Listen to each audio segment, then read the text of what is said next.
alerter patriotes yi sur la sécurité quand même de Ousmane parce que yàgg nga toog fii di wax ni Ousmane dañ ko war a protéger ne serait-ce que li mu porté tey mu ñëwaat mbirum góor jigéen yi dugg ci képp xam góor jigéen yi xam ne duñu bàyyi mu am ay pression yoo xam ne ci réew mi ak ci bitim réew ñoo xamante ni ci waa réew mi la ñuy jaar pour mën a atteindre Ousmane tey est-ce que du loolu tamit bokk na ci alerter wu Ousmane pour sécurité mais Ousmane ci boppam ba mu nekkee Ousmane ak nekk ci trajectoire am laa naan il faut le protéger. Il faut le protéger de par son parcours, il faut le protéger de par son discours parce que nag il a un discours révolutionnaire, il a un parcours révolutionnaire. Ousmane waxuma la dara mais son discours et les actes qu'il pose dafa jéggi frontières yi di déranger ay communautés yu influentes ci àdduna bi ku mel noonu boo ko amee ben il faut le protéger man yàgg naa ko di wax sax avant Cheikh Bara di ko wax c'est-à-dire que Ousmane ci boppam il faut le protéger parce que ce qu'il a dans ce pays-là aucun politique amu ko ba pare te Ousmane les projections que les gens ont fait ci parcours yi Ousmane c'est que Ousmane il est parti pour être là 10 ans 20 ans plus xam nga on a tout essayé pour jéem a rendre Ousmane impopulaire on a tout fait pour arrêter ascendance bi mu nekk mais les gens ont compris que Ousmane ni mu nekkee ci xolu sénégalais yi Ousmane ni ko nit ñi bëggee mais c'est-à-dire que il faut compter 20 ans yoo xam ne da ngay toog di seetaan Ousmane muy dérouler ba pare nag mu am ci discours boo xam ne c'est un discours qui dérange au-delà de nos frontières mais ku mel noonu boo ko amee da nga koy protéger il faut protéger nos révolutionnaires Ousmane il fait partie de nos révolutionnaires ba pare dem na ba d'accord qu'on est c'est le guide de la révolution mais quand on a un guide de la révolution on le protège moo tax nag man du tey laa koy wax te patriotes yi sax xam nañ ko ndax des fois bu Ousmane di tukki da ngay dégg ñu naan Ousmane bu demee bu mu fa lekk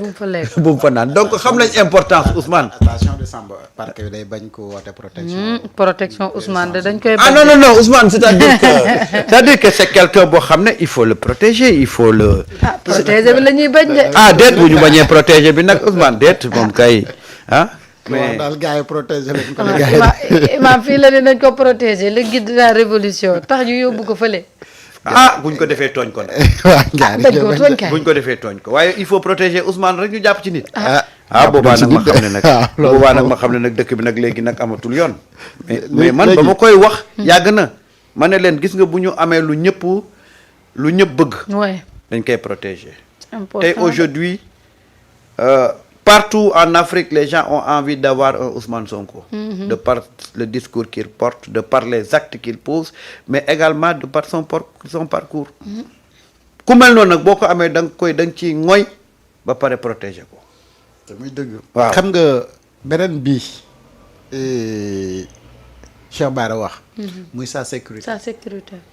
nekkul tey la koy door a wax. yàgg na ko wax te ba mu dalee wax ba léegi li mu wax dara génnu ci. xam nga moom moo fi xëyoon toog waxoon passeport diplomatique gu ndaw soosu. ndaw si na day porter plainte ba léegi ba sànq ba tey. Karaba la sorcière. kenn gisul plainte waaye ci réseau yi day gis nañ ñu partagé. ab passeport diplomatique. lu ci ëpp ci li Cheikh Bara di wax bala moo wax dafay tikk ba pare téye. waaw parce que wér ko ne ko li muy wax nii. lu wér la. sa sécurité bi muy wax. buntu këram wax na dëgg lu fa xew mu ngi koy gis. et bu fekkee ni gars yi dañuy dem pour fexeel ko parce que comme ni mu ko waxee mooy. bu fekkee ni dañ ko bëgg a tëj xam nañ nuñ koy defee. xam nañ fu ñuy jaar mën nañoo yebal police mu ñëw ak et cetera donc loolu du seen objectif. léegi lan mooy objectif bi mooy faat bakkanam parce que dañuy jàpp ne faat bakkanam kese moo leen mën a musal ci Cheikh Bara mais loolu. en politique ça n'a jamais payé. mbir yi dafa toll foo nga xamante ni ay débat d'idées la te nag bu mbir demee ba toll fii dama jàpp ne dañu war a nag def ay action jëm ci loolu parce que bi ko Cheikh Bara commencé wax du tey. pourquoi depuis boobu ba léegi kenn ubbiwu ci benn information judiciaire pour jéem a xam ana ñan ak ñan ñoom ñooy taxawaalu foofu pour ngir sàkkal pexe ki nga xamante ni moom mooy Cheikh Bara parce que nee na am na ay nit yu nga xamante ni ñu ngi koy topp. mais ces gens là nit mën na leen identifier formellement ba xam lan moo leen tax a jóg. ak kan moo leen yónni lan moom mooy seen mission Cheikh Bara suñu ndaw la ñun ñëpp parce que c'est un député du peuple. et ni kaaraangeem waree noonu la waree ci képp kuy sénégalais également te ñun ñëpp dañu war a am liberté quand même li suñu xalaat ci dëkk bi ñu wax ko parce que ñun ñëpp ñoo bokk dëkk bi te ba dëkk bi yegg si fii kenn ku si nekk dafa am contribution boo si def mais contribution boobu noonu doo ko def ba pare di ko seetaan nii ay des moyens que rien ñi nga xamante ni yéen bi ngeen di def contribution pour que mu soppeeku def ni ñoom ñu ngi doon def ñoom it ay manœuvre ngir li ngeen bëgg yéen bu mu antu ñoom li ñu bëggoon mu gàntu yow li nga bëggoon mu antu ñu bëgg léegi gàntalaat encore yow la nga xeex ba yegg si fii. Aminata Touré depuis 2012 ba suñu jon yàlla tey jii fu mu fakastalee Ousmane Sonko rek lay bëgg ak Bassirou Diomaye Diakhar Faye ak Pastef ak les alliés de Pastef Yewwi Askan Wi ak ñeneen ñëpp xaar ba ñëw tey au pouvoir mais mu bëgg ëpp doole ñëpp ci mbir yi loolu au nom de quoi qu'est-ce qu'elle a servi pour ce pays là pour mu mériter am position bi mu am ni tey ak kan moo ko jox. ki am doole ji nag di ko joxe moom moo war a xippi moom it bëtam xool xam ne nekkul lii la peuple am lii maa ngi dégg Bougane ci benn interview mu ne suba bu élection amoon mu jël premier xam nga ñu demee nag ba réew mi ñuy permettre ay Bougane di wax ne élection kan jël pee moom Bougane waaw xam nga ñu demee ba yegg foofu parce que dafa am ku ko maye parce que fi mu toll nii am na ñu bëri dañu waroon lem seen genn topp mais bon malheureusement. il faudra bàyyi xel li Cheikh Bara di wax Momo. Oui. Comme li mu alerté sur la sécurité de Ousmane. Voilà donc le ministre de l'intérieur je pense que dina dégg mbir mi comme ni ñu ko déggee et que li ci war ci taxawaay Maître Bamba Cissé mu mën ko ci am ngir mbir mi ñu mën ko xool c'est-à-dire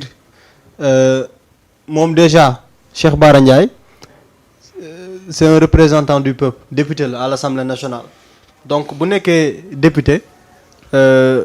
mu dem ba sentir ne am na loo xam ne ñu ngi koy jéem et puis maanaam man li ma jaaxal mooy tey ñoo xamante ne ñoom ñoo waroon di làqu ji ak di xool nu ñu def ñoom ñoo nekk ci réew mi mu mel ni tey ñoom ñoo nekk ci position de voilà pouvoir wala force pour ne dañuy dal ci kaw nit ñi parce que tey Mimi Touré waroon naa tal leneen lu dul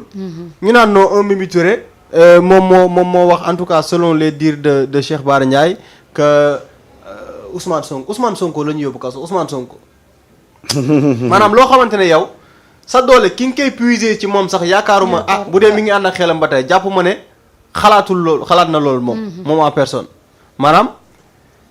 doole ji nga yor wala doole ji nga yaakaar ne moom nga yor ki nga jàpp ne si moom nga ko jëlee sax mais kooku yebul Ousmane Sonko tamit donc am na loo xam ne su demee bay xew dans un pays mais am na loo xamante ne nii na ku ci nekk jël ay responsabilités par rapport ak loolu parce que nag am na loo xamante ne bu amee yaakaar naa ne am na taxawaay bu ci war a am maanaam moom Cheikh Bara Ndiaye na dem def plainte def la mu war a def bu ko defee la ca des nag on verra ce qui va se passer mais man jàpp naa ne lii sax benn xeetu diversion la parce que un Mimi Touré muy xalaat di coqataan xelam di xalaat ni moom moo war a jël Ousmane Sonko dugal ko ci te kaso moom bi ñu war ko tëj ci kaso beeg rapport am bi je pense que loolu yu mel noonu su amee daf lay mujj def ay reetaan ko Tout à fait. rapport Mimi bi fu mu mujj ah xam nga mooy li ma lay wax rek. rapport boobu duñ ci wax nag waaw mais xam nga. suñu 2 milliards yi moom duñ la ci wax. fekk Ousmane brandir rapport boobu mais loolu elle en veut à Ousmane. loolu daf ko métti le fait que Ousmane brandir parce que est-ce que bu Ousmane brandirul woon rapport boobu est-ce que rapport boobu dinañ ci mës a wax donc moom le fait que Ousmane brandir rapport boobu moom jàpp na ne Ousmane da koo yéene kaso. xam nga loolu mooy indi wax ji mais une fois encore dama lay wax que tey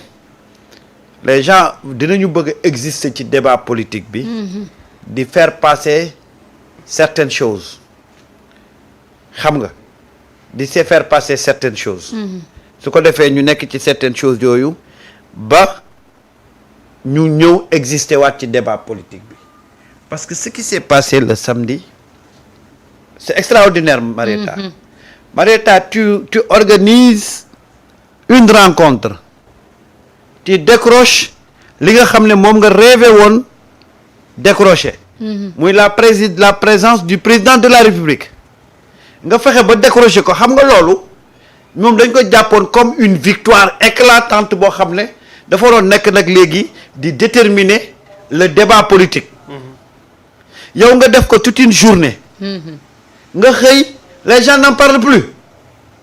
kon seen rencontre méridien boobu dafa metti ak le fait que ñu indi le président de la République mais amuñu ci résultat yi nga xam ne moo leen taxoon jóg nga xool ne après bi Ousmane commencé teg ay actes on ne parle plus de la coalition mais on parle de Pastef on parle de APT et on parle de Ousmane Sonko léegi nag suñu continuer ce débat public là mais la coalition dafa dee te juddoogul moom keroog ba mu génnee ca Méridien keroog la faatu dëgg la de maintenant comment il faut faire pour revenir dans le débat public moo tax ñuy distiller ces trucs là mais je veux dire que man Ousmane a ngi noonu Ousmane ku ko xam ne Ousmane gënoon na fi métti gënoon na fi garaaw gënoon na fi compliqué te gis nga Ousmane fa mu mujjee tey nag pour le cas de Cheikh Bara il n'a qu'à saisir en tant que député si je sens que sama sécurité dafa am menace damay dem saisir les autorités compétentes pour que ñu gérer ma sama sécurité am na ci sañ-sañ am na ci revendication alors ci Ousmane moomu nga xamante ni moom la Mimi bëgg a tëj moo ne ci beneen wet ga ki nga xamante ni moo di daajam di Abibou Ngom am na lu mu yëkkati wax ci Ousmane mu ne moom 20 ans de carrière la def waaye li mu gis ci valeur ci Ousmane gisu ko ci premier ministre moom wax na ni depuis mu nekkee ci postam boobu jëlul benn yoon li nga xamante ni moo di salaire am mu ni comportement bi nga xam ne Ousmane Sonko am na ko ci valeur yi baax dañu ko war a dugal ci société bi jàngal ko xale yi parce que itam ay valeur la yoo xamante ni bëriwul luñ koy gis ci nit rawatina ci homme politique doon Samba mu doon ay témoignages yoo xam ne def na ko parce que koo xam ne def nga 20 ans de service yaakaar naa booy wax da ngay wax ci sa àqulaay taala wax ci li nga xam ne moom nga gis ci nit ki et puis góor gi boo ko déggee rek xaaral ma ñamal la ci tuuti noonu la ko yàlla bindee mu nekk nit ku maanu ku jàmbaare nag man dama koy faral di wax ma ne leen man li may liggéeyee nii def naa 20 ans plus de 20 ans de carrière mosuma liggéeyee noonu mosula am man ay 16 heures 17 heures rek man ñibbi dem sa yoon mais léegi da ngay bàyyi 20 heures 28 heures yenn saa sax ngeen continuer je me rappelle jóge nañu benn jour Louga lancé woon foofu les travaux d'adduction d'eau midi lañ pare mu war a présider une réunion à la primature à 16 heures jóge Louga ñëw continuer di liggéey fa lañ nekk ba 1 heure du matin 1 heure du matin imagine toi nga jóge Louga ñëw présider réunion continuer di liggéey ba 1 heure du matin occasion yi dama ciy profité pour xamal nit ñi am na ñu bëri dañ ko réeree mbir si désintoxication bi dafa bëri. voilà donc en grosso modo c'est un collaborateur c'est un DAGE c'est son DAGE moom mooy def seede yi ci moom am na nag benn partie boo xam ne nee na Ousmane day feebar sax nekk di liggéey ba médecin bi da koy fekk si ci biir primature di ko defal ay traitement yam Ousmane continuer di liggéey muy wax également Ousmane ni mu mel ci xaalis que day dem war a am frais de mission il prend pas ses frais de mission ku jëlul salaire dina jël frais de mission voilà donc loolu da lay renseigner un peu sur qui est Ousmane nee naa leen Ousmane toujours bu ngeen koy jàng bu ngeen ko bëggee xam da ngeen koy jàng sous l'angle humain pas carrément humain mais pas sous l'angle politique nga xam ne Ousmane da ngay nekk ak moom mais dafa am benn influence positive bu mu lay def diggante yow ak nit ñi mais diggante yow ak sa diine te c'est ça qu'on cherche ci leader boo xam ne dafay impacter positivement yow ci sa taxawaay Mareta xale yu bëri tey ñu ngi góorgóorlu di jub grâce à Ousmane Sonko xale yu bëri tey ñu ngi góorgóorlu di am de très bons résultats ci seen école wala ci seen université grâce à Ousmane Sonko Mareta xale yu bëri ñu ngi góorgóorlu ci seen diine grâce à Ousmane Sonko ñun lii lañ jàppee Ousmane Sonko jàppee wuñ ko Pastef jàppee wuñ ko leader politique dañ ko jàppee koo xam ne dafay impacter positivement ci société yi. ñun ñu nekk ay pères de famille gis à quel point nos enfants admirent ce monsieur là te suñu enfants yi buñ koy admirer wuñ ko de par les actes politiques yi muy poser ndax suñu doom yi xamuñu acte politique. xam nga suñu doom yi nan lañ ko jàppee son franc-parler sa droiture ak ni mu jubee ci wàllu diine ni mu ci taxawee loolu la ko suñu doom yi jàppee. Marieta da ngay gis tey boo bëggee sax sa doom jàng da nga naan ko ah yow de Ousmane Sonko mi nga bëgg nanguwul xale buy jël 3e wala xale buy jël 4e mu ne la ah bon nga ne ko waaw Ousmane moom nga ne ko Ousmane mosul génn ci 3 premiers yi. nga gis que affaire boobu day nekk source de motivation ci moom. ah source de motivation des fois da ngay sax fo ci weeri koor bi rek pour te dire ci weeri koor bi rek. damay foog suma doom ji ndaw ji xam nga. naan ko Ousmane de mun naa mën ko Ousmane bi mu nekkee CI la commencé woor munu maa mën ko bi muy def CI sama doom bi mu ngi def C2 munu maa kon mun naa woor mën ko ah bi muy def CI de la Ousmane commencé woor tu vois un peu c'est parce que c'est un bon exemple que je parle de ce monsieur là à mes enfants am na ñoo xam ne ñaanuma yàlla sama xale yi xam leen te duma mos a waxtaan seen i wax ci samay kanamu doom. les détourneurs. ah. les détourneurs. donc nag kii mooy Ousmane. ñun wutuñu poste. ñun wutuñu bu adhéré ci parti. ñun amuñu dara loo xam ne tey dañ koy wut lu weesu loo xam ne yàlla moo ñu ko jagleel. waaye bu ñu gisee nit koo xam ne dafay impacter positivement ci say njaboot waaye nit kooku da nga koy jàpp waay. da nga koy jàpp te yàlla tax ñun lii ñoo ñu booleeg Ousmane. bu ñu kenn xaar ci terrain politique guñ. déedéet on a vu un homme qui peut sauver le Sénégal